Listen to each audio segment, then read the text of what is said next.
Okay, so next thing that we are reviewing are special right triangles, and there are two types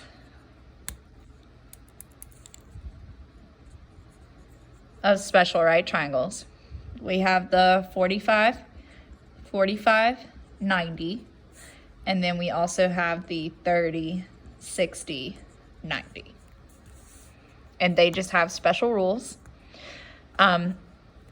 With a 45, 45, 90 triangle, if these two angles are the same, that means that these two sides are the same.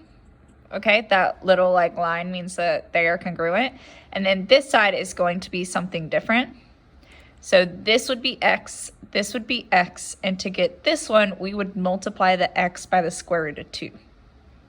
So this is just a lot of algebra, basically. It's not too much more than just algebra. So with this one, it gives me a side length, okay? It tells me that this side is 4 square root of 3. All right, the two legs are the same on a 45, 45, 90. So I know that this one is also 4 square root of 3. And the hypotenuse is equal to x square root of 2. All right, and I know that x is 4 square root of 3. So I'm just going to replace x with 4 square root of 3. And then I still have this square root of 2. Since they're just next to each other, it's just like I'm multiplying. So this was x. If that helps you. So since they're both in jail, they can touch each other, they can be together. So 3 times 2 is 6. So this one is equal to 4 square root of 6. So my two legs are 4 square root of 3, and my hypotenuse is 4 square root of 6. All right. Number 2, this time it gives me the hypotenuse. All right, I know that these are equal, and they're just equal to x. The hypotenuse is equal to x square root of 2. So I just have to find x, and you could easily see that x is just going to be 2, right? If you were going to solve for x, wouldn't you just divide by the square root of 2? And that would cancel, and you're just going to get that x is 2, right? So we don't need to do all that.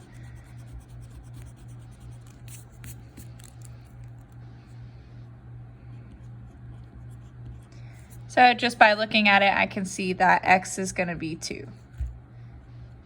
So my two legs are going to be 2. All right, and example 3, it tells me that my hypotenuse is equal to 9, and I know that my hypotenuse is x squared of 2. So I know that 9 is equal to x square root of 2. I have to solve for x. And that's how I'm going to figure out these two sides. Before I do that, the reason why I know this is a 45, 45, 90 is because it said that these two were congruent. I don't know if that was clear. Same thing here. These two were congruent. So that means that these two angles are 45 and 45. That means they're congruent. Okay. All right. So I'm just going to divide by the square root of 2. And I get that 9 over the square root of 2 is equal to x. But I can't leave it like this because there is a radical in the denominator, so I have to rationalize it. So 9 square root of 2, I multiply it by the square root of 2 over the square root of 2, and I get 9 root 2 over 2. And that's what x is going to be equal to. So it's the same thing, but we're just going to use this one. So that means that both of these sides are 9 root 2 over 2.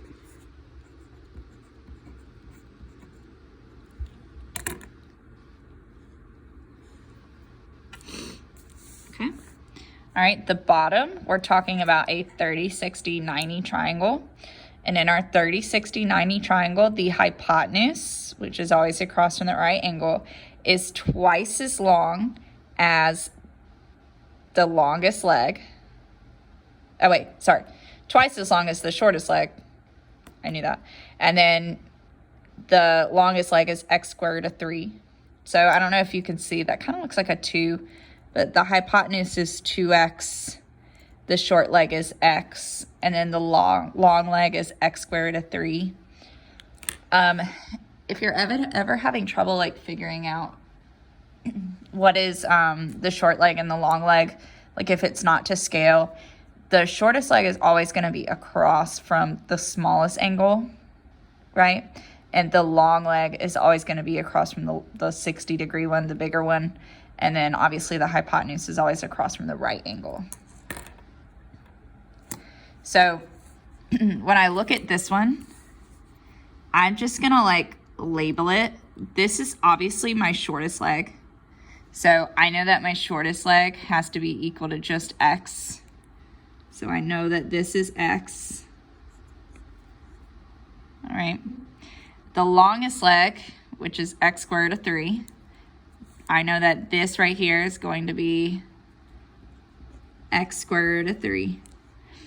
And then the hypotenuse is always 2 times the shortest leg, so this is equal to 2x.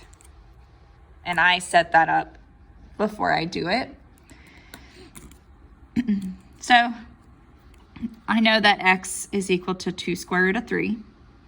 So for me to find the hypotenuse, all I'm going to do is just multiply it by 2.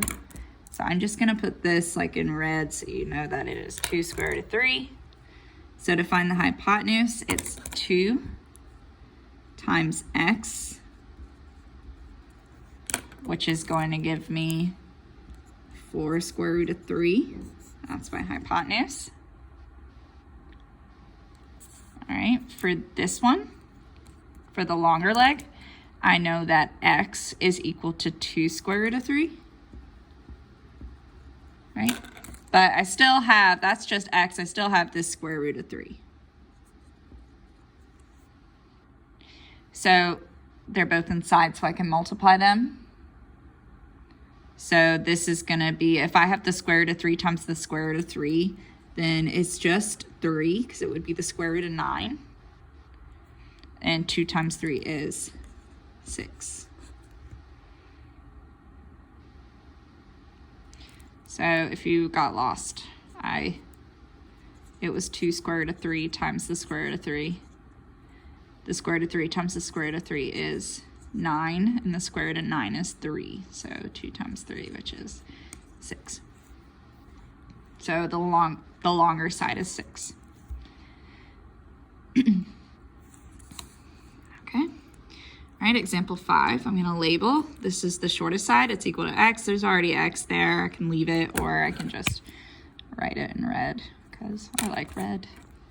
The hypotenuse is always 2 times the shortest leg, so this is 2x, and I know that this guy is equal to x squared root of 3. Okay. So it gives me the longest side, so I need to figure out what x is.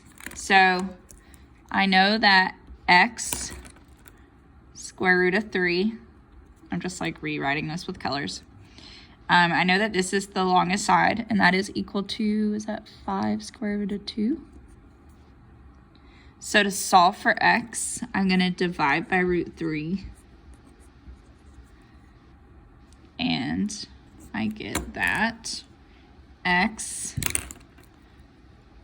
equals 5 square root of 2 over square root of 3. But this is not okay. I gotta simplify it. So I come down here.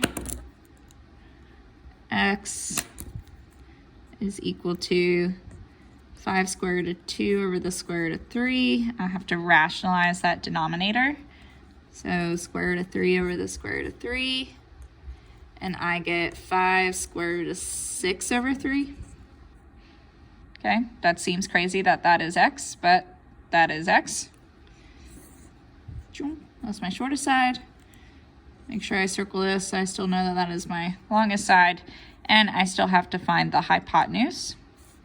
So if x is equal to 5 squared to 6 over 3, and the hypotenuse is 2 times x, then I'm going to take 2. It's equal to 2x. And I know that x is equal to 5 squared to 6 over 3. And you can just multiply across 2 times 5. Don't go into the denominator, just 2 times 5, which is 10 square root of 6 over 3. And I can't simplify that anymore. So this is the hypotenuse. And if it helps you to like stay organized, I don't know, you can say like x, which is the shortest side. If you want to label it like x, long leg is 5 squared to 2, and then the hypotenuse is 10 squared to 6 over 3. You don't have to do that. I'm just, if you want to stay organized, that can help you. Okay, last one. So this time it gives me the hypotenuse. The hypotenuse is equal to 2x. All right, the shortest leg is x, and then the longest leg is x squared root of 3. So I can easily like find x here. So I know that 2x is equal to 3.